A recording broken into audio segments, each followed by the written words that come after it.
Good morning, good afternoon, good evening, everyone, and welcome to today's webinar.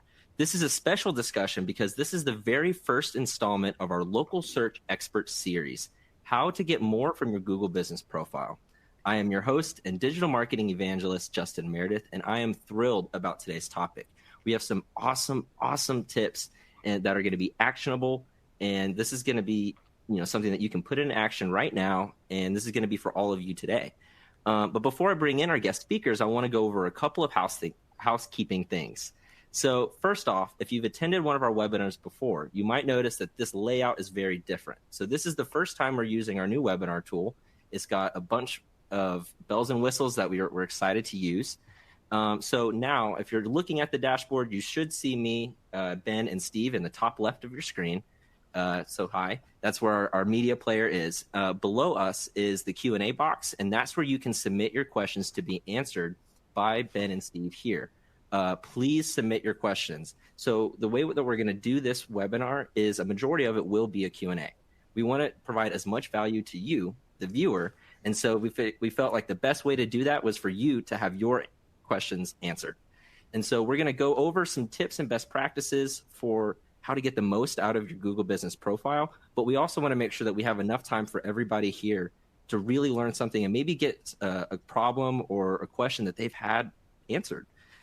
And so below us is the Q&A box. There's also an attendee chat. So if you have your own suggestions or maybe a story that you've experienced when it comes to SEO or Google Business Profiles that maybe you think could help someone else, or just a comment or something funny, feel free to drop that in the attendee chat. If you have a question, make sure to put it in the Q&A. That'll make it easier for us to keep track of all the questions that are coming in. But please remember to ask questions. This is what we're here for. We want to provide as much value to you guys. And over to the right of the attendee chat is the request demo button. So if you click on that, you can see a free demo of Birdeye in action. And you can see all the amazing tools and functions that we're able to do and help businesses really take a better stance and a stronger grip of their online presence and their online reputation. Above the demo button is our slides. So that's where you'll be able to see the slides. It's pretty self-explanatory. To the right of that, you can see speaker bio. So you can learn a little bit more about Ben and Steve here and connect with them on LinkedIn, which I highly encourage you to do. They've got some great content out there. And then below that is our related content. So be sure to check out our next webinar that's coming up in August. Steve will actually be joining us for that as well. And that is part 1 of our Reviews to Revenue Masterclass series. It's going to be a 4-part series with next month starting part 1. And we'll be talking about how using feedback to grow your business. How can you turn reviews into a marketing generator or a revenue generator? How can you make them work for you? And we're going to be joined by Steve and a panel of industry experts, some really talented marketers who have brought in a ton of reviews and have some awesome experience of what it means to have a strong online presence and how that can affect the business. Below that, there is an on-demand webinar that actually Steve was on with me before, and that is how to outrank your competition on Google. That is awesome if you're looking for more SEO type stuff, if you're looking to see how you can take that next step and show up not only closer to the top on Google, but make sure that you're on the first page, because we all know how important that is, because nobody really seems to ever go to the second page of Google. And so also be sure to follow us on LinkedIn. We have live streams that Ben joined me on yesterday, and we talked for about 20 minutes about some stuff that we'll cover here, and then we also covered a couple of other things as well. We do live streams all the time. We post some really good content. It's not just a bunch of commercials for Birdeye, but there's actually some really valuable information there. So be sure to give us a follow and check that out. Now, moving on, I'd like to introduce our guests, and it's my pleasure to introduce today's speakers. And first up, we have Ben Fisher. This is Ben's first time joining us, and we're thrilled to have him because he was picked by Google to be a diamond level product expert. He's been helping businesses grow their online presence since 1994 and is a frequent contributor to the Business Profile Forum. And he's also the co-founder of Steady Demand, a local SEO and social media company. His team at Steady Demand specializes in helping clients fight map spam, navigate the most complex business profile issues, and troubleshoot ranking issues on Google. Next up, as I mentioned before, one of our recurring guests and an absolute rock star in the SEO space is Steve Wiideman. Steve is no stranger to the Birdeye universe. He's helped countless businesses with their Google search related questions, and he's also the CEO and senior search strategist at Wiideman Consulting. He's also an adjunct professor at UCSD and is the author of SEO Strategy and Skills. Steve and Ben, thank you guys so much for joining us today. Thank you, hey, Ben. I think Justin almost called you a freaking awesome product expert there. Did you catch that? He was going to say that. I caught it. And I have to agree, Ben. We've worked together for a while, and I've seen what you can do. So I'd have to agree with that one. So I wouldn't be here if you didn't invite me, Steve. So I'm sorry. You are the rock star, my friend. That's the thing. That's why we're doing this webinar, and we want to do it this way with the Q&A, is because it's not common. We have so much expertise in one place for one discussion. That's a lot of nerdiness. There's a lot of nerdiness for sure. Ben, can you touch and give us an idea of what a diamond level Google product expert is? We touched on it in the live stream, but for those who didn't join us for that. All right. So what I'm going to do, dude, is I'm going to go with the numbers, because you were surprised when you heard the numbers, right? Yeah. So, okay. So every product that almost every product that Google has a product expert group, which basically helps the community and also helps improve the product.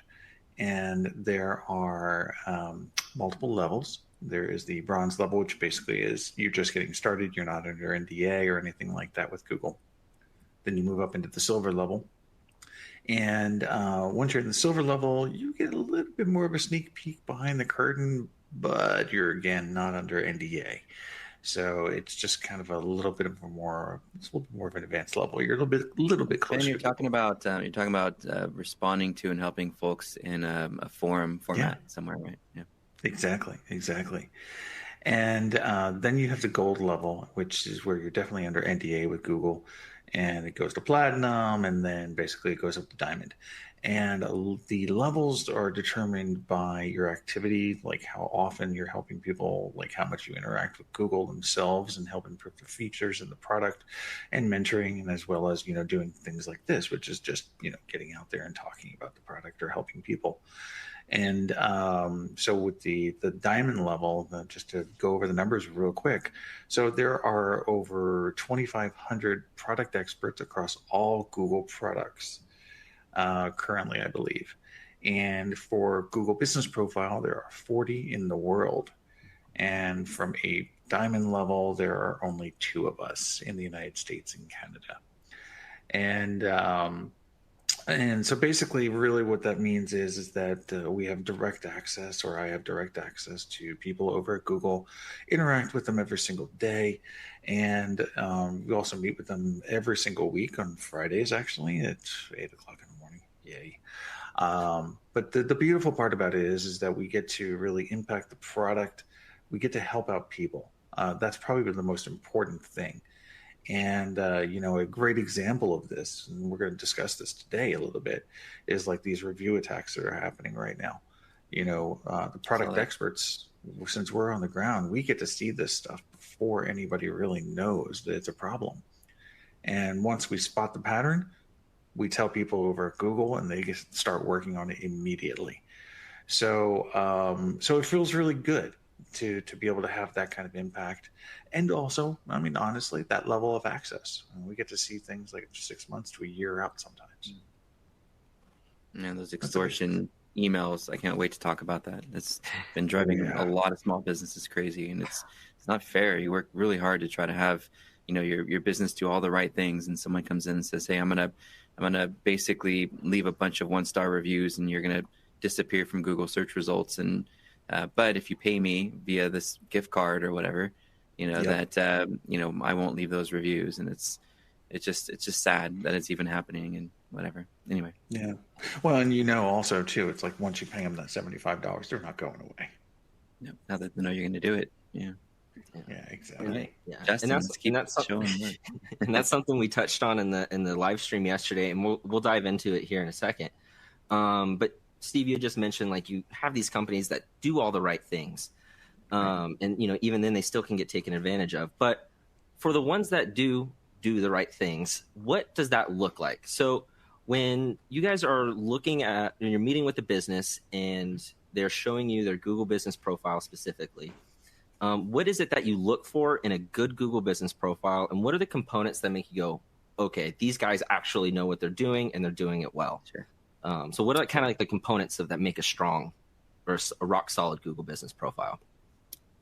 I think you've nailed it in terms of that being a priority. Obviously, Google Maps is going to be where people are searching to find businesses using non-brand name queries like breakfast near me, etc. I think there's two parts. Part one is really having an answer to why. When you go through all these different fields and options that are available, why did you choose that? Why did you select this category? Why did you put those words into that description field? And I think that comes with research. And there's a lot of free tools out there. Some are paid tools that you could look at to really study the top ranking results for the categories that you'd like to appear for in Google Maps. So I think taking the time to really sort of pick apart what's working for the top competitors and create sort of an aggregate plan of, hey, based on the pattern that we see of the top ranking businesses in this particular category, maybe it's family restaurants, maybe it's bar and grill, whatever it happens to be, and then driving the fields, the data that you put in those fields from that research. I think that's number one. Number two, of course, is trying to create an engaging and attractive profile. I think some folks, like, I put in the information, I click submit, I'm done. Well, wait a minute. Have you looked at your results compared to the competition? Have you looked at the images that appear? Are there very descriptive, detailed images that represent what you do best?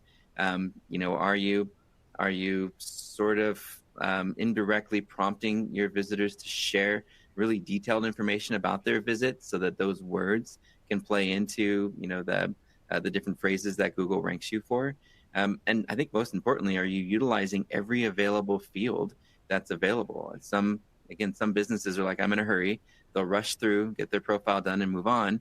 And somebody else who's got a little bit more time on their hands might go through and really be comprehensive in every single field that's available in the Google business profile to make it compelling and stand out, and to share value propositions. People really love our candied bacon. You got to come in for breakfast and try our candied bacon. It's famous. Look at our reviews, and they read the reviews and they see all the comments about candied bacon. And then when somebody's searching for restaurant with candied bacon near me, boom, you're right there. So instead of just broadly attacking the word restaurant, like unfortunately so many business owners try to do, instead focus on your strengths and make sure that you're sharing content and using words to describe those areas of strength in all of those different descriptions and product fields and categories and so forth.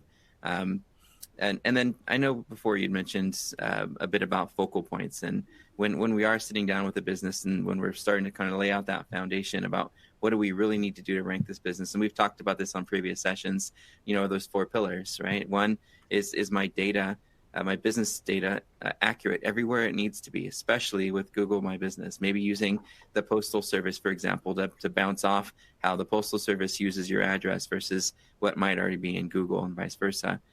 It's making sure that the page that represents your location, maybe you have one location and you've put some information in the footer of your website around directions and map and hours and holiday hours and things like that. Maybe you have multiple locations and you have a dedicated page that you're using, and you're submitting that page in the Google business profile so that the user goes directly to the page around that location and can read information about that location and the differences in the menu of that location, the reviews for that location, etc.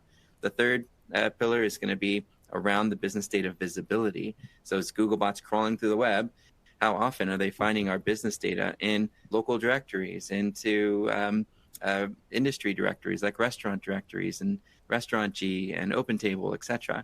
And the last piece we talked about a little bit earlier was reviews.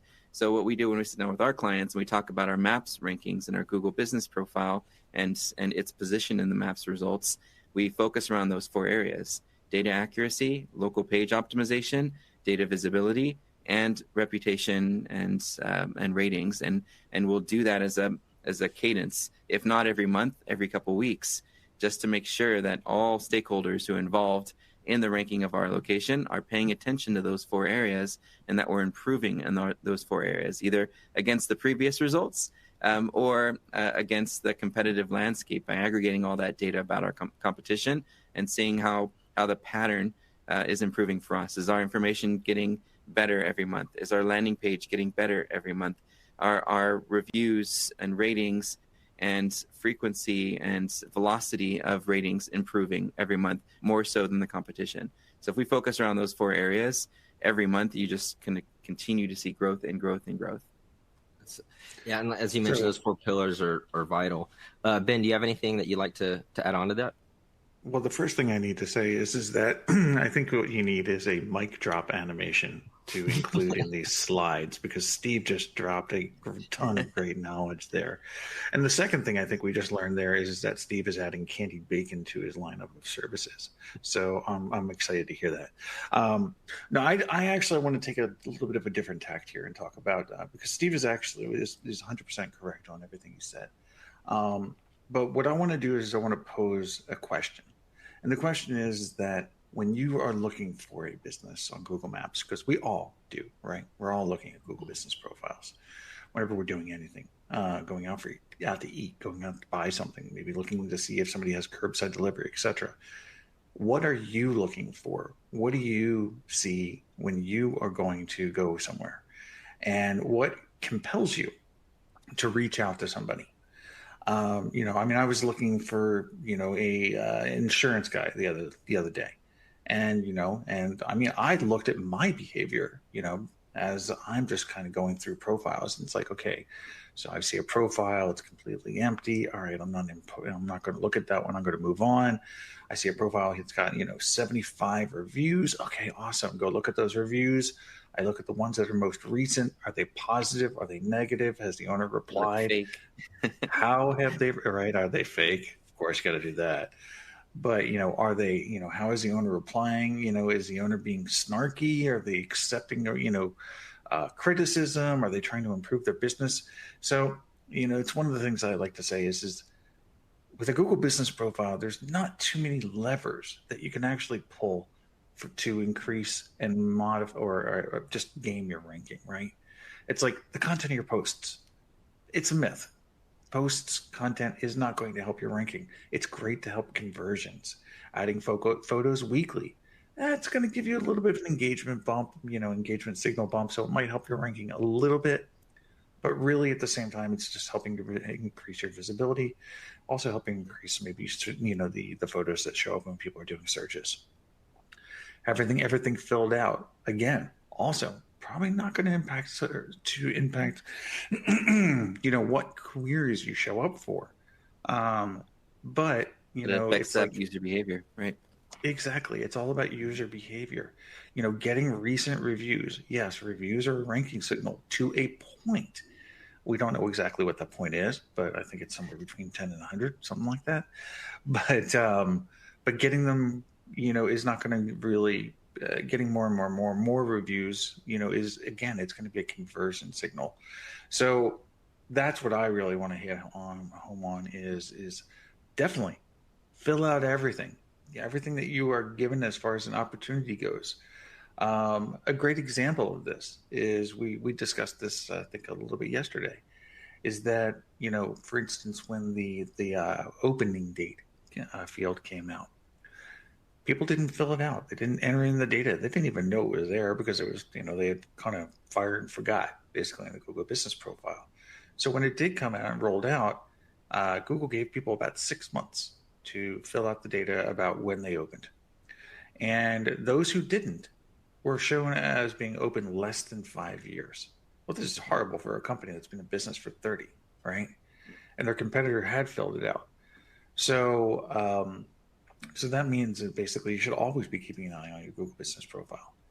Anyway, in short. Yeah, I think what you're saying is that we're not doing these things to try to manipulate our search rankings. We're doing these things to show our audience that we're open, we're active, and we're a great place to come patronize. Exactly. Yeah. It's about converting. It's about, if you think about Google's stated mission with maps and just Google business profiles, it is to provide basically merchants with a way to convey information to a consumer, and it is a way to help with consumers discover great merchants. That's their business. That's what they want. And so if you keep that in mind, then your Google business profile will provide you 90% of your business. Easy. I think there's a stigma too, and I just got back from an anniversary trip myself, and I was looking at boat charters, and when I don't see any activity, or the last activity was from like a year ago, I'm like, man, are they even open? Are they that irrelevant that there's just nobody talking about them or engaging with them? So it made me nervous to want to contact them. But then I looked at some profiles where someone was like, a week ago, this charter was amazing. I had a blast. And the charter themselves said, here's some pictures from a recent charter with one of our guests. And you're like, cool, there's activity. They're alive. They're interactive. There's real people there. There's social proof. Yeah, exactly. It shows that they care. And, if it's one thing that I think annoys me the most personally, is when I see a business that I frequent personally myself regularly, and I find that their business profile is unclaimed, and that nothing's going on it. I mean, I walk in there and I say, hey, can I talk to the owner or the manager? It's like, you really should fix this. Here's why. And then they do. And, they start updating their hours, and their attributes and all of that. And it's like, it's amazing. And then I come back and in then you hate like, yourself later because it's packed and now you got to wait in line because you. Right. Exactly. I have a local online guide that goes through kind of those 4 things we talked about earlier. And I do the same thing when I go somewhere and it's empty. I'm like, this place is really good. The service is great. The food's amazing.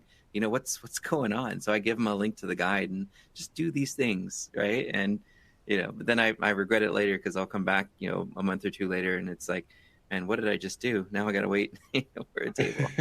Yep. And one last thing I want to say before we move on, and that's this: I want to give everybody something very actionable that they can do that can help your Google business profile and influence ranking. Reviews that people leave for your business will impact ranking. They also get these little chips at the top when you get enough of them that actually says like, awesome service, in mind, it's like Google SEO, stuff like that. But getting users to put keywords in their reviews is very difficult because most people don't think about it. And on top of that, you really are not allowed to ask people to do specific things. Like, hey, can you say, that our candied bacon was awesome, please? I didn't have candied bacon yet, Steve. So no, I can't say that. But what you can do is you can give them some leading questions. Be like, hey, would you leave us a review? Tell people about the experience that you had. Where were you? Who serviced you? What did we do for you? And what you felt about our service. And please don't leave this review for us. Leave this for somebody who is going to come and make a decision. Help somebody else. And by doing that, people are much more, they're more apt to leave things that say keyword, that put keywords basically into the review.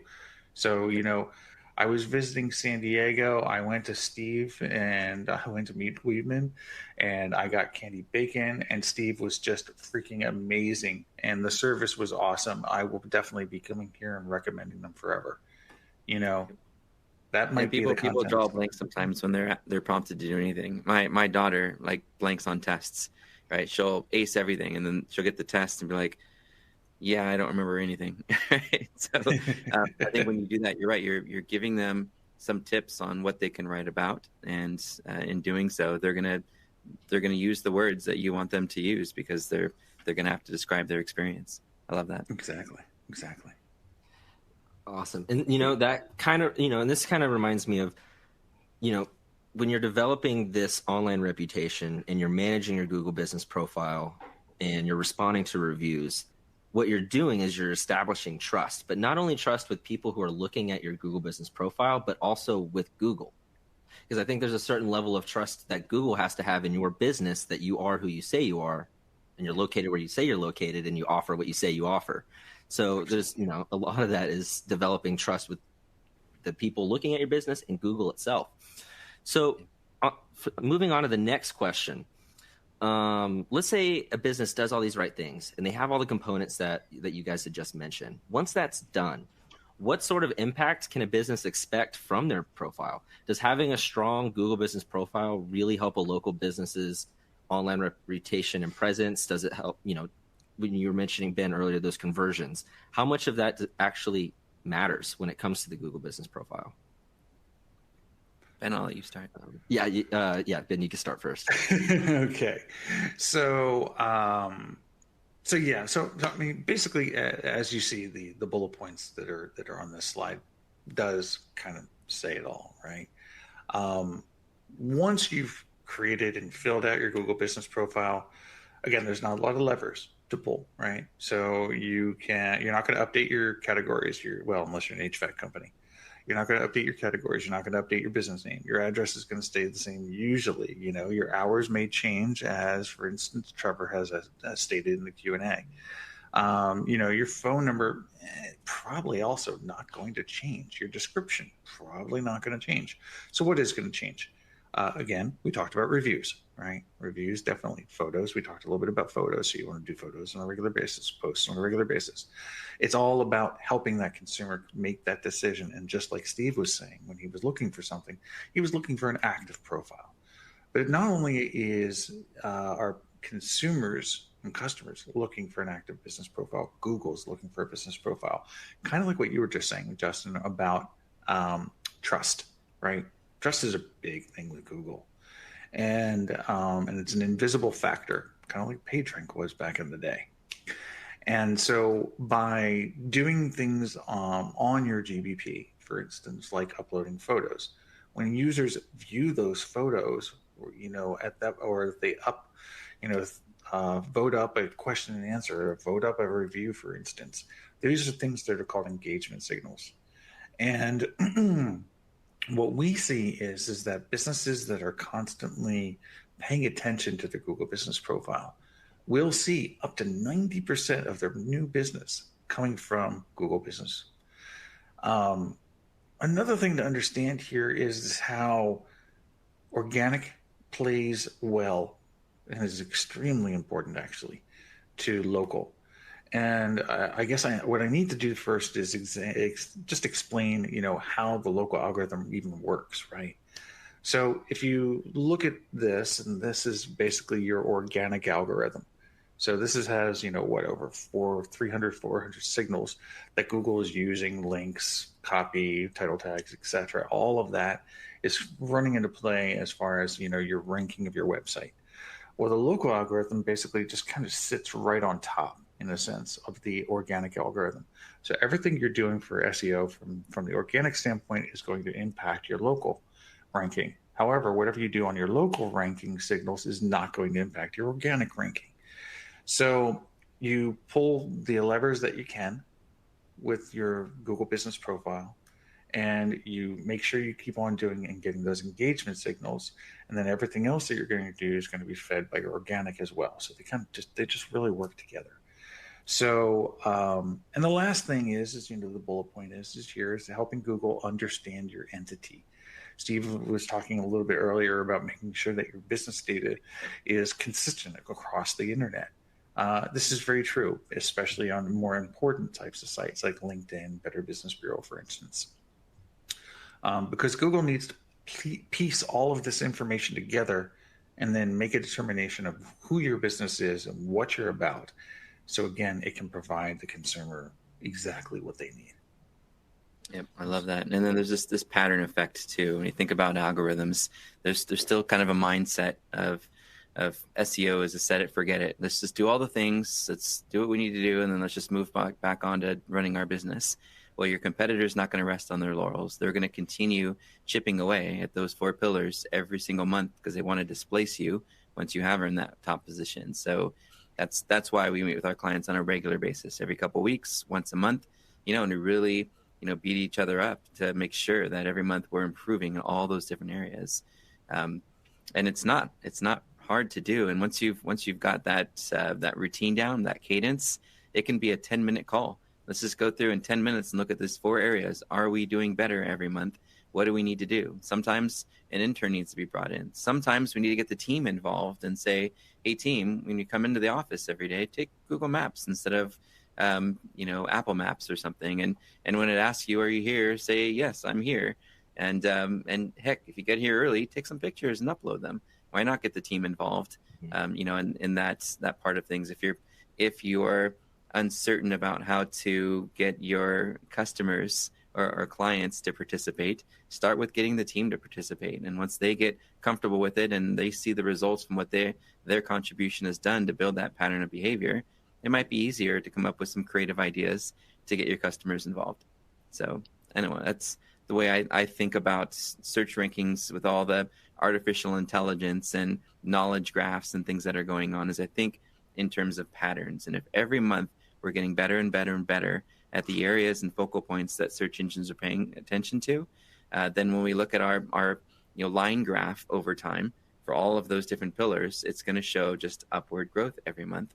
And there's no reason why Google or any other search engine would move our rankings down when every month all we're doing is getting better at the areas that are important to them. Interesting. And before we move into the next section in the Q&A, and also we have gotten quite a few questions in, so thank y'all for that. Be sure to keep submitting them.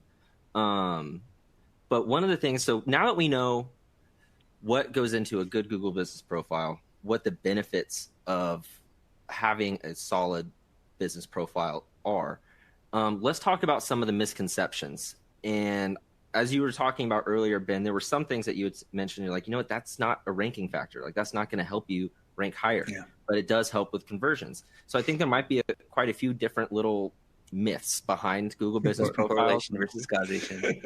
Just a couple myths. Just a few. Ben, didn't we say last time we're going to get a T-shirt that says, am I an SEO consultant? And on the back it says, it depends. Yep, we definitely have to do that, dude. Awesome. So let's go ahead and dive into those myths right now. And Ben, you can go ahead and get that started. Yeah. So actually on our blog on Stay Demand, I have a running list of these myths and more explanations and photos and all sorts of stuff and some memes, but I keep it up to date. So the big thing here is this, again, we said there's not many levers inside of Google Business Profile that you can use to influence your ranking. Really quickly, what are those levers? The name of your business, the link to the URL that you are pointing to for your website. Sometimes the homepage is better, sometimes your landing page is better. Basically, the reviews that you're getting, the contents of those reviews, and basically your categories, your primary category being the most important, but your 9 possible subcategories are also very important. But those are the things that are going to impact ranking. Everything else doesn't care. Google doesn't care, period. They don't take it into account. I can't say that anymore. When I am looking at a Google Business Profile and I see people sticking all of these keywords into the labels area of Google Business, I have to scream, because it's like, labels are there for you to organize your Google Business Profiles together. That's what they're there for. They're not to help ranking, or they're not using AdWords. So they put HVAC in San Diego in their store code. Also, that's not what store codes are for. So, or they put I've once seen somebody max out the number of characters in their description. They put all these keywords, or I've seen owner replies to reviews with literally hundreds of keywords. It's astounding. So what people will do to try and rank better. Desperation, man. Yeah. It's really bad desperation. So let's go over some myths, okay? Because there's a lot of people out there that talk about these things, and they profess that it's like, oh, we've done case studies. Of this guy and he ranked because of this, because we weren't doing anything else. Sure, you weren't. The fact is that none of these things actually work. There are case studies about these things from a lot of different professionals in the industry, but let's just go over them. The first one is EXIF, EXIF data, and geocoding of basically of images. And this is where people say, well, if I put in my location data and I put in keywords into these hidden fields inside of images, and I put in the coordinates of my location, it's going to help me rank. It's all going to get stripped out on rendering. Exactly. It gets stripped out on upload. Google doesn't need the data. They've got other data already. So yeah, they take the, so, you know, again, it just doesn't work. Paying for ads. I hear this one all the time, especially when people are suspended. But they're like, I spend X amount of dollars in Google Ads. Well, how come I'm not ranking well? Well, because guess what? Google departments don't talk to each other. That's a fact. But ads can help your organic traffic. We did this. We did a pretty big, like $70,000 spend a few weeks ago with an attorney, and his organic traffic went up because people went back and searched for him. It was kind of a first click, last click sort of thing. Like paid, built the awareness, and organic brought them back. But as soon as those ads stopped, that organic traffic went right back to normal. So, but that's an engagement signal, right? Yep. So, there was no change in rankings of any of the pages. It's just more people were searching for the brand after having clicked the ad the first time. Yep. So again, back to conversions. Yep. You know, so adding keywords to everything I can in GPP, right? Like we were just talking about. Sorry, doesn't help. Don't do it. It makes you look silly. Review there's responses. actually guidelines on it too, isn't there, Ben? In the Google Webmaster Guidelines, there's like don't put your location in certain things, and you don't need your location since we already have your location. In your business name. Shove that. Yeah. In your business name, the guidelines state you should make it as it is in the real world. So unless your business name is, you know, Candy Bacon Near Me, you probably shouldn't use that as your business name. Justin, I'm just saying we need a candied bacon feature for Birdeye. Yeah, all right. Well, I'll put that in the word with our product team. We put in a feature request, please. Okay. So, but, you know, adding keywords to labels, we talked about how silly that is, right? You know, adding call tracking history. Oh, yeah, let's do that. That's going to help ranking because Google gave us a new toy. The toy is broken, by the way. Don't enable it. You could be sending your competitors phone calls. Using messages or quotes. Again, conversion factor, not ranking factor. However, replying to messages and having what's called a high MRR, which is merchant response rate, actually does have a small ranking boost. It's really, really, really tiny. But basically just reply to your messages fast. It's good for consumers anyway. And adding products, you know, via the merchant center. This actually could help a little bit. It's in their documentation. It says it will actually help if you add real-time products to your Google Business Profile. It kind of makes sense, right? You know, and you put more often because there's more products for your listing to appear for. So it makes sense. Yeah, makes sense. So yeah, I mean, so that's kind of the running list of local search myths, at least as far as Google Business Profiles go. What you got, Steve? Yeah, no, I agree. I think there's so many silly things that businesses will do. And the one thing that drives me the most crazy is when a business hires 6 different agencies to create 6 different websites for their business, you know, and 6 different Google My Business profiles, you know, because they're trying to like dominate the web. And so, you know, they'll hire all these different companies and services, and some of them are the $200 a month conveyor belts, local SEO, whatever, right?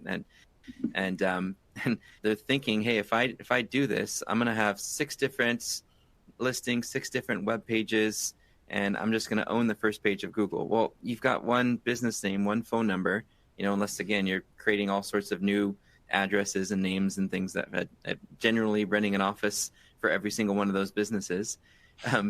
It never works. In fact, it creates frustration and confusion. The agencies are like, hey, you need to get rid of this duplicate profile. It's hurting our ability to, you know, to show Google that we're the right entity, the right domain for your entity. And it's really frustrating. And it creates a big mess on the internet it pisses the local competitors off. They flag you all the time because you're doing shady stuff. The quote I always love to use is Jim Rohn's quote, that he wrote years ago. And he said, you don't have to do extraordinary things to be successful. You only have to do ordinary things extraordinarily well. So the one myth I think that needs to be busted right away is that you need to have, duplication or more than one website and Google business profile to succeed. And I think that's completely false. Have one, but be aware of the different types of results that exist in Google now. It's not just a blue link and black text. You can have images that you do optimize on your webpage that show up in an image carousel. You can create videos to describe the different products, services, and menu items that you have, and optimize those videos to show up in the video carousel. You can create FAQs on your pages that that represent the questions that appear in the people also ask section. You can use the related searches at the bottom of the results to come up with additional copy that you can put on your website to appear for. So you can appear more prominently in all the different universal search results within a web search beyond just your map listing and your blue link and black text listing.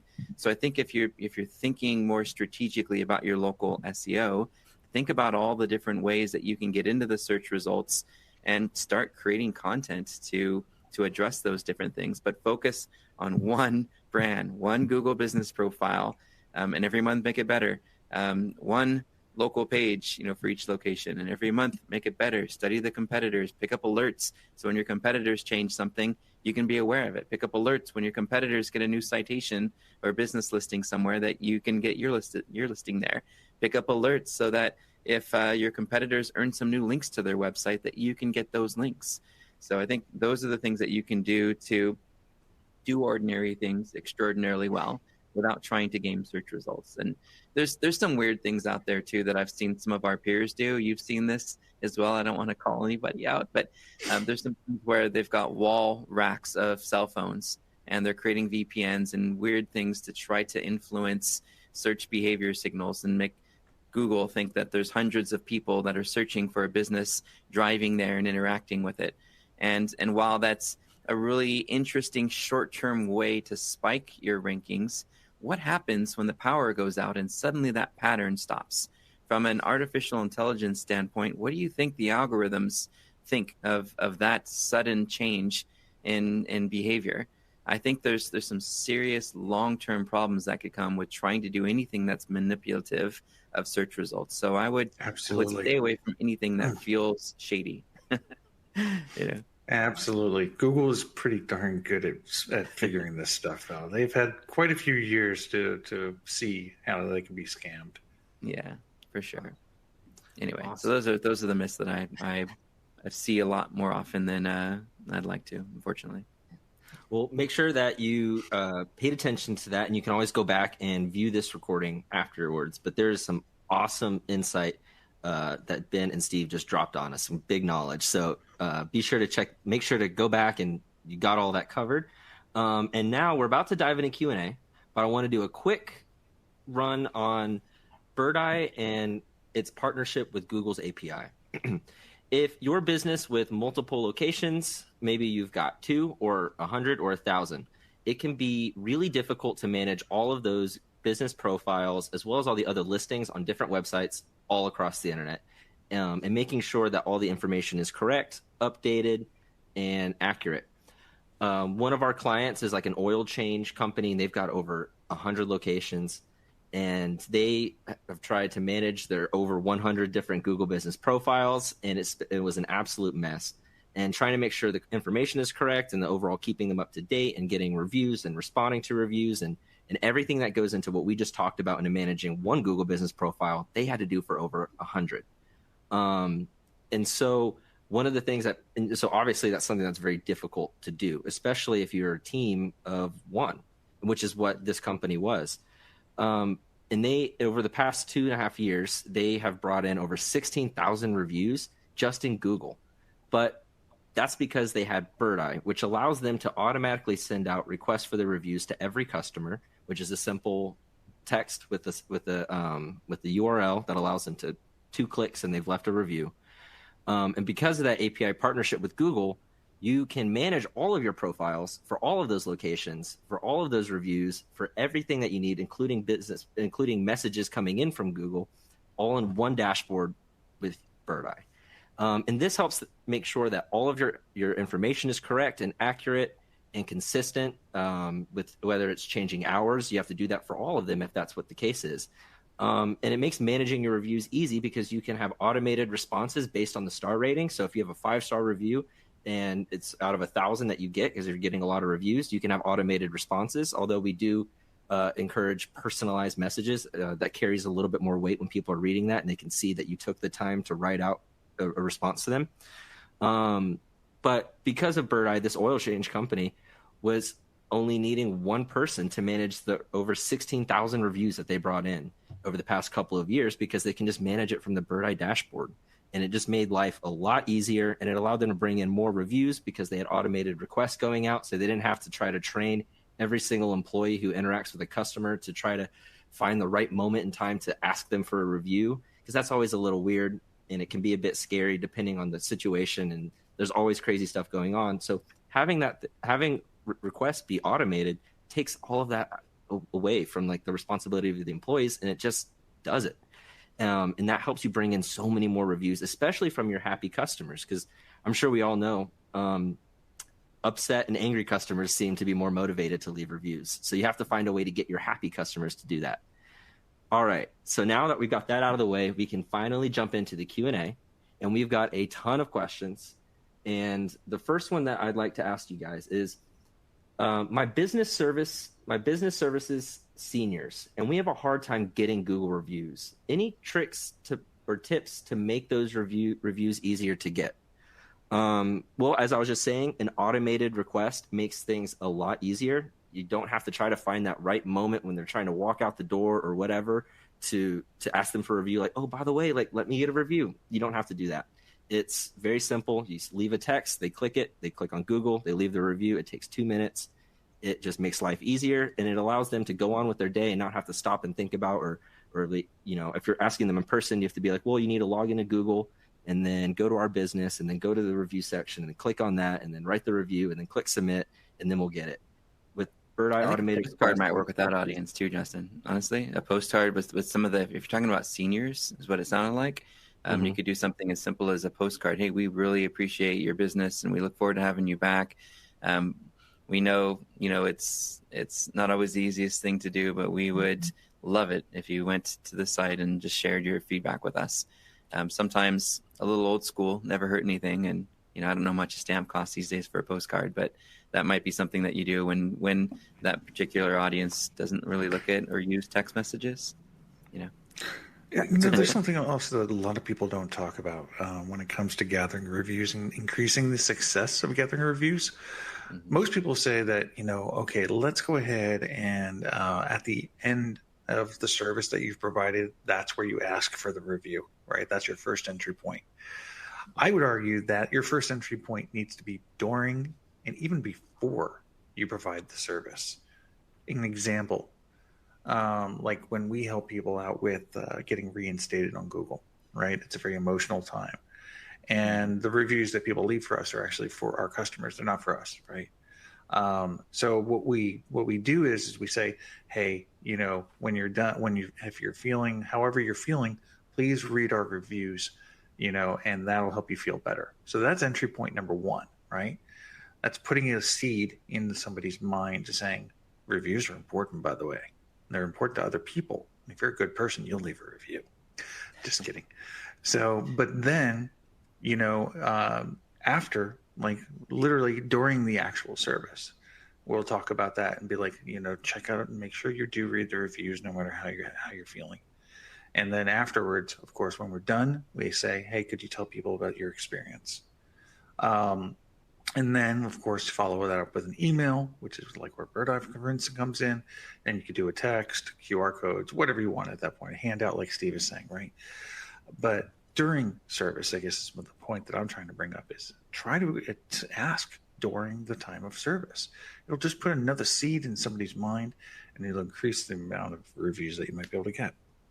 I went to a bakery once, and it was kind of funny. I should have taken a picture of it, but they gave us a little box to go, and like I didn't order anything. Oh, it's just a thank you for coming in. They're kind of a new place, and they're trying to get their name out there. And I open up the box, and it says "We love reviews" on a cupcake, right? And so, Nice. and it was cool because it was just like it wasn't saying leave us a review. It's like we love reviews, and you took it home because you're already full, right? And you're like, okay, so I'm gonna go home and have this cupcake.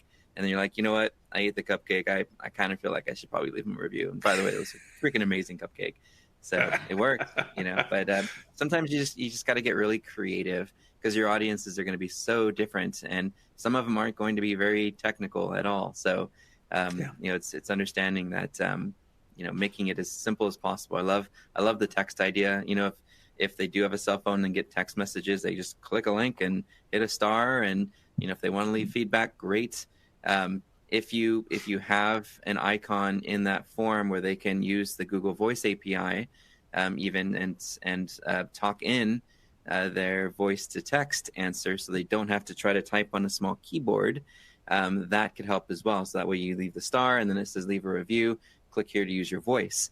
Use your voice. Blah blah blah blah. They see the text show up, and then they click submit. Yeah, there'll be some typos in it. That's okay. They're still able to leave a review without having to fiddle around with a mobile keyboard. So just something to think about. Awesome. So we've got another question, and this was one of our earlier ones from Molly. Our bank has mortgage loan officers with their own Google business listings. We would still be able to capture search. We would still like to be able to capture searches for loan officers who leave the bank and talk to those people who may need a lender. Currently, we mark the loan officer as closed, but we're not sure that's the best approach. Do you have suggestions for how to still capture searches for former loan officers? That's a big Okay. question. So this one's actually a little bit complex in how it functions. First of all, the loan officer owns the Google business profile, so they actually should be able to take that with them. And if they ever go to Google, Google will side with the loan officer. That's number one. Number two, relational information. Relational data. We talked about this a little bit earlier. Basically, Google does understand that loan officer works for you. When they leave, however, they start to make new data, basically new citations, things like that, and articles, etc., that start to associate them with another firm, basically. So what you could do is you could have a link, make sure that you have a LinkedIn profile for them if they, not theirs, but, maybe create a secondary one underneath of your company. Make sure that their information as being a past loan officer maybe is on your website. But basically at the end of the day, Google wants to be able to surface that person's information for where they actually are. So you're not going to have a ton of control over it, basically. Yeah. What do you think, Steve? I think I would address it from an organic standpoint, less than a Google Maps. I think if there was someone who had an influence on our company and our customers, and we featured them somewhere on the site, former team member with us from this year to this year, and unless they ask you to take it down, right, and then you have to take it down. But if they are like, hey, cool, they're mentioning me on the old company I used to work for, that's going to help me get a better job because now I look really good on their website. So make them look amazing on this page. Optimize the page like you would your LinkedIn so that organically you show up for their name. And if they're okay with it, because that it showcases where they'd worked and how amazing they were, I doubt they'd want you to take it down. When they do a Google search for their own name and they see your listing show up, right beneath their LinkedIn or somewhere else, they might call up and say, hey, I don't want this site to appear. Can you take it down?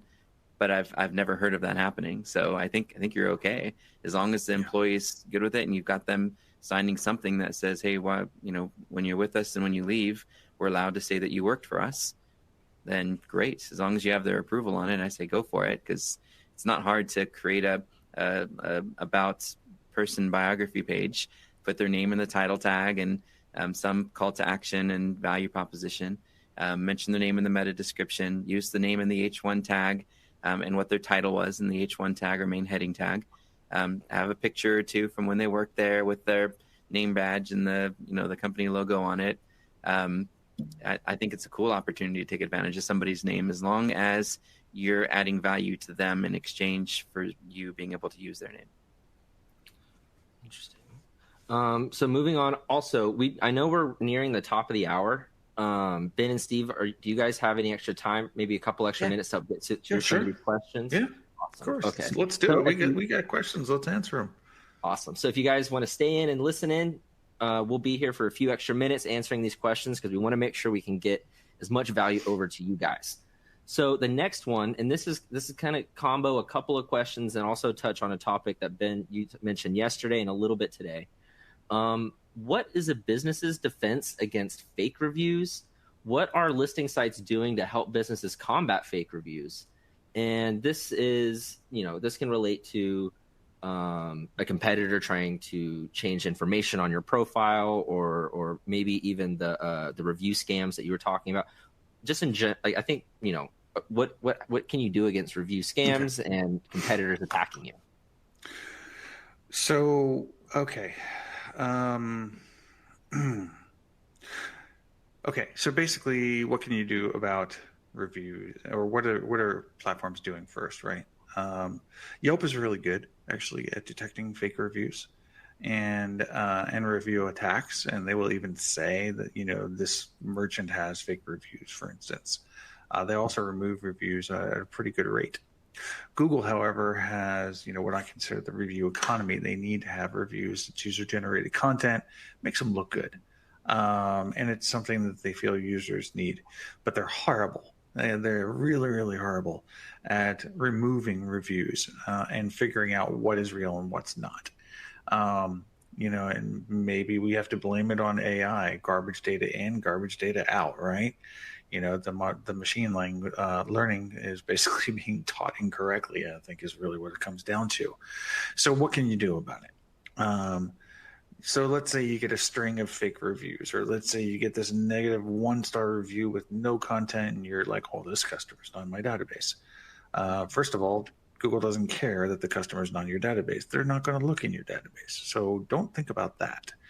The process basically goes that you have to flag the review, wait 72 hours, up to 72 hours to get a reply. Usually get one really quickly. And then basically if it has not been removed, then you can reach out to support, ask them to remove it. If they don't remove it, then you can come to the community and post your case ID there.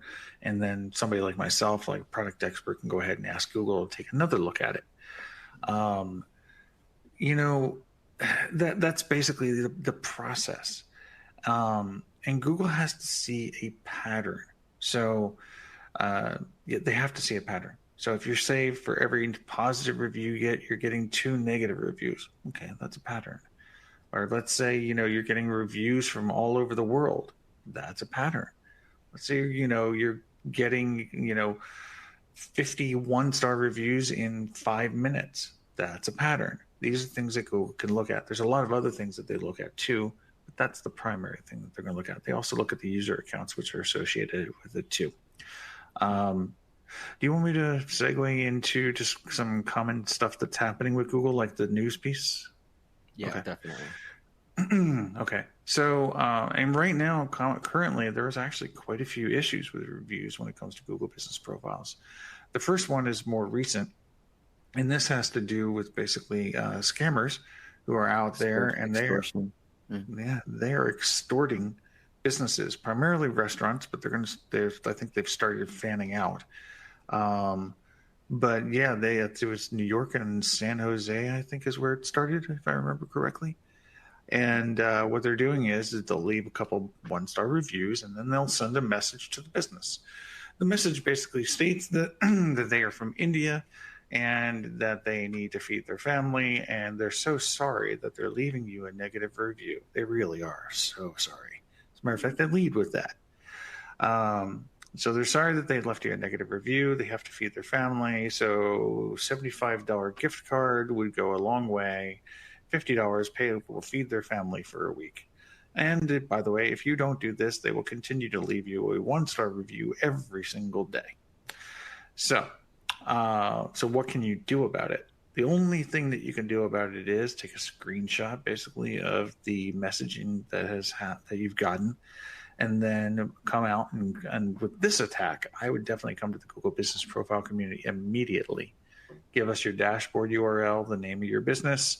and that screenshot, and then we'll go ahead and we can escalate that up, because Google does have mechanisms to fight this right now. So just a PSA, you got troubles, come to the community. We will definitely help you.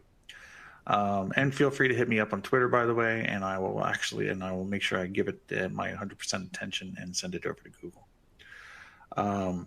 The other things that are currently happening, and I think this is going to answer a couple of the questions that we have in chat, and that is we have where existing reviews that you have go missing from your Google business profile. You wake up in the morning, you had 100 last night, you got 30 today. This is happening. This is reality. Google's filter is turned up high on review filtering, and so a lot of reviews are missing. The funny part is a lot of these reviews that are going missing are actually fake reviews. So they're doing, actually, from a data standpoint, they see that they're doing a good job. But as with everything, some people do get caught in the crossfires when Google turns things on. So again, this is a situation where if you have this happening to yourself, then you need to come to the community and raise it up there and provide us with a proof of the reviews that you're missing in the form of screenshots. Yeah, back up your reviews. I love that. Yeah. Yes. You've heard me say that right before. Mm-hmm. When you get reviews, do screenshots. Get backups of those reviews. Mm-hmm. And the last one is that, well, there's two more. This one's really, really, really annoying. And is when you create a new Google business profile, there is a time period that's in there right now where you cannot get reviews. Super frustrating, because that's the first thing that you want to do. I brought it up to Google. They're aware. They're working on it. And the last one is kind of like that one. And that is where users will leave you a review. However, it will not show up on your profile, and you don't get a notification. These also are horrible to deal with. So, but again, the filter is kind of acting up, so it's happening. So what you need to do is, and we actually have a service called Review Retrieval that we offer that's basically for this. But you basically need to make sure you do have screenshots of those reviews from your customer. Have them send it to you, and then we can see if we can get it retrieved. That's all we got. Ben, it's interesting how Google will do verified listings for local service ads. Like they'll literally go through this whole screening process. You would think that to have a cleaner results and a better community, that they do user authentication. I know there's a local guide program, which is great, and I do feel like the local guide ratings and reviews give people a little bit more, social signals to want to stay on that particular listing as opposed to go back and choose a competitor. But I feel like they could do more. I feel like if a user feels comfortable with authenticating, that you could do something now with. I mean, geez, you go to the airport and they've got Clear. Facebook has facial recognition. Why not have something where, look, if you want to leave a genuine review, hey, I'm at such and such restaurant right now, and I just wanted to say I had a great experience. I'm posting this. Boom, they post it. They got the near field communication to validate that they're on location at whatever that place is. They've got a video and the facial recognition that proves that it's them. You would think that Google would say, look, if you want to, have authenticated reviews, then you can have that option, and users can actually do real video, real picture, on location, NFC verified, authenticated reviews. And that way, those could be weighted, and those that are just text reviews that somebody tried to use a VPN or something to do to leave a review won't count as much, or count toward the total score. Maybe it'll be its own little category of other reviews, right? Authenticated reviews and other reviews, and only show the aggregate authenticated reviews, maybe a hybrid of local guide and video, whatever. I think there's a ton of opportunity for Google to do that. I know privacy is getting bigger and bigger and more important, but I think as a digital community, everyone already knows where we're at. GPS, they already see us checking in and posting pictures of things at places that verify where we are. So if you're already comfortable doing that and you're already sharing that kind of information, opt in to be an authenticated reviewer and have and have that benefit the businesses that you patronize, or not benefit if they're a horrible business. I think that's where we need to go, in isolating, authenticated and non-authenticated, and letting the AI, do the math to figure it out, through facial recognition, near field communication, and so forth. But maybe I'm crazy. Maybe I'm thinking 10 years ahead. Who knows? Well, I'll say this then, and you can, everybody in the audience, you can say you've heard this first on Birdeye. I love the idea of having separated authenticated reviews and local guide reviews. They do this with local service ads right now, right? You have verified reviews, and then you have your standard Google reviews. Mm-hmm. So they have the mechanism to do it, right? Potentially. I know I've brought up with Google before that they should have a uniquely tokened URL, for instance, that is just for that user, just for that experience, and to leave a review using that. However, I'm going to bring that up to them, Steve, actually, and I'm going to drop your name too, by the way, for the fun of it. My buddy Steve over here just brought up an amazing idea. But seriously, you heard it here first. So when you see this roll out in the next year or two, I think you need to send Steve some candied bacon. Oh man, I'm going to be so hungry after this webinar. I'm getting there. So we are going a little long, but there's just a couple more questions that people asked earlier in the webinar, and they've been patiently waiting. So I want to get to those before we jump off. And the first one is, you mentioned it earlier, Ben, from Trevor. The hours of my business are subject to change on any day or every day based on the weather. It can take up to 3 days for Google to apply updates to hours. Would you recommend still having your hours on your Google business profile in this situation? So if you're saying that you're updating the hours and it's taking days to update, then that means you're updating your Google business profile in the wrong way. You're doing it through a suggested edit. You're not doing it through the control panel. So what I would do is use the Google Business Profile Manager at business.google.com, or go into search, be logged in with the account that actually where the Google account where the business profile resides, and update the hours. Updating hours does not take 3 days usually, unless there's something wrong. So it should take like 45 seconds. So I would do that. Also make sure that if you want to ensure that speed, make sure you update your website first and then update your Google business profile. Awesome. And so we've got another question from Jacob, and it's for a smaller financial institution, does that mean we should not have the location for each of our branches' individual profiles? And I think this relates to one of the slides we were talking about. Let's see. The question was at 42. So I can't remember if it was on this slide or the myths. We were talking about myths, yeah. Yeah, so on the myths for the location. Oh, that's right, because you were like, if your name isn't, Kenny Bacon near me. No, actually, I think this is in response to something that Steve said about focusing on one location versus multiple. Okay. Yeah, I think there's two perspectives, right? If you have multiple locations, then and they're in the same city on the same street, right? It can get kind of weird, and you can differentiate them. I think slightly by saying South Beach Boulevard versus North Beach Boulevard, or you can specify the business name a little bit differently. I think they've got ways to do that where you don't get flagged. That way people know, hey, am I going to the Home Depot that's on North Harbor or South Harbor? Because the address doesn't really specify.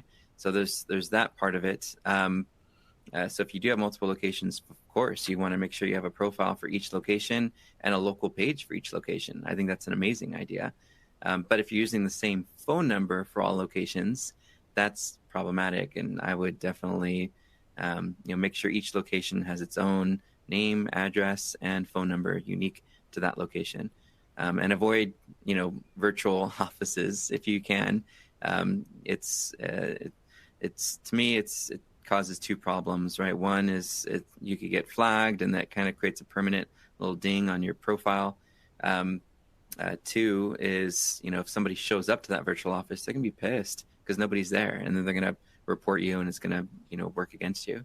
So I'm not sure if that answered the question, but I would definitely make sure you have a different profile for every physical location that you have. Yeah. I'm just going to echo what Steve said. is Google wants one location to have one Google Business Profile. So absolutely, if you have physical locations, branches, yeah, definitely put up a Google Business Profile. It's good for you. It's good for the consumer. But like Steve is saying, in the case of like a plumber, right? It's like you're a service business. You have one physical location, your home usually. You're not going to set up, don't go and set up like 30 new listings just because you want to rank. And also, not to mention, it kills your review strategy. One location should get one review. If you have, 5, 6 locations for your one business, now all of a sudden you have to get people to leave reviews all over 6 places. Doesn't make any sense. So I would attack it with organic though. Instead of maps, I would do, if you actually have customers who are in a given city where you don't have a physical address, but you do service in that city, create a page for that city and say, hey, I'm a financial advisor serving Anaheim, even though you're based in Buena Park, right? So you say financial service provider in Anaheim, and then curate some of your feedback and reviews. Maybe even do some video reviews with some of your customers who are in Anaheim. Show a picture of perhaps meeting with a client or customer in Anaheim. Address some of the tax and financial things that are different about Anaheim than Buena Park. Create some really good hyper local content about that location and how long you've been serving customers in that location based on your database of customers who reside in that area. Serving 23 customers in the Anaheim area since 1975 or whatever. But you can do that so that way in the search results, you won't be in that 3-pack, right? If someone's performing a search, they're going to show real physical Anaheim locations, but you can still show up in the organic results below the map pack by having a dedicated page for that city and maybe some sub pages for each service that you offer. Maybe you have a sub page that's Anaheim residential taxes or something, and another one that's Anaheim business corporate tax, another one that's Anaheim. So you create all those sub pages. Again, as long as you actually serve those areas and you have customers in those areas, try it. Just don't take that same content and duplicate it across every single location because it's very redundant. You'll get a lot of those filtered out. Google will see them as being too similar. Try to make them as I mentioned, hyper local, as you possibly can with real customers and real content from that city. We had an attorney that did that, and he dominated for what was it? Personal injury, truck accident lawyer, car accident lawyer, and wrongful death attorney in some 70 different cities in the state that he served by creating all of those hyperlocal pages, all custom written. It took over 1.5 years to do, but now he's like number 1 in every single city for each of those different terms in the organic. In the map packs, he's still dominating where he has a physical address and crushing it, but for those that he doesn't have a physical address, he's addressing it with organic pages on the website. Awesome. And so we've got a couple of questions. Thank you so much, Ben and Steve, for staying on long and helping with these questions. And thank you to everyone who's tuning in and still on. We've got so many great questions, and that's kind of exactly what we wanted. So we've got 2 more questions, and they are from Jerome and Ali. And the first one will be from Ali, and it says, our business averaged 30 reviews per month our business averaged 30 reviews per month last year. We received none from October through July. We changed our primary category to be college rather than private college in June, and now we have already exceeded our 30 review average. Nothing changed except the private in the category. Is there a reason behind this? That's a Ben one. Yeah. So the thing is that college cannot get reviews. Private school or private college can. It works just the same way with high schools, etc. So it's just a restricted category is what it's considered. It's very sensitive when it comes to reviews. Makes sense. Awesome. And so that's why our last question for the evening or for the afternoon, it's been a while. We are a small, less than 150 door property management company in Denver. We're starting from scratch to build a business profile and social media presence. Where do I start? And so this could be an open-ended one, but I think maybe just a couple of first steps, like when you're talking about establishing your online presence. might be what we're looking for here. You heard what I said earlier about doing your research on the top ranking pages. Look at those different services that you offer. Perform a search in Google Maps and reverse engineer all of the fields that the competition have. What categories are they using? How many average reviews do you see them get? Maybe monitor their reviews for a month or two to see what their average is and what the velocity looks like. Are they using posts? Do they have frequently asked questions? Are they sort of controlling those frequently asked questions by having some of their favorite customers ask them and having other customers upvote them? Take a look at what the competition is doing and then create a game plan that includes an aggregate of all the information that you garnered from doing that research. That way you're not having to reinvent the wheel. These pages already rank well, and all you're starting with is getting into the same data that they have and how they've addressed it, and then start to look at creative ways to make yours better. Awesome. Well, that is all. I mean, we've definitely gone past all the time that we have today, but that's also all the questions we've received today. Thank you so much, Ben and Steve, for taking the time to meet with us and provide your expertise. I hope everybody here got some value and some tips and some things that they can take back with them to help them improve their online presence and their online reputation. I'm looking forward to talking to you guys soon. I think we should be looking for another discussion here in the next few months. Steve, I will talk to you next month for our first episode of the Reviews to Revenue Masterclass. I think we actually have a call about that later this week, so I'll fill you in more on what we're going to be talking about. But also, if you're still here and you're still tuning in, make sure to click the link to go register for that webinar. It's going to be a really, really awesome discussion with a full panel of people, and it's going to be really good. So with that being said, thank you everyone for joining. Oh, also, be sure to go connect with Ben and Steve on LinkedIn. Connect with them, follow them. They post some great stuff, and make sure that you're up to date on what they're doing. I think, Ben, you said Twitter is where the Twitter's where it's at. That's where it's at. Yeah. Okay. Share a lot of news and all sorts of stuff there. Yeah. Oh, yeah, that's right. In the live stream, you mentioned that the best place to kind of keep up to date with what's going on with the Google updates is Twitter. That's where all like the big brains are when it comes to that stuff. Yeah, that's where all the SEO peeps, local SEO peeps are at. Yep. Awesome.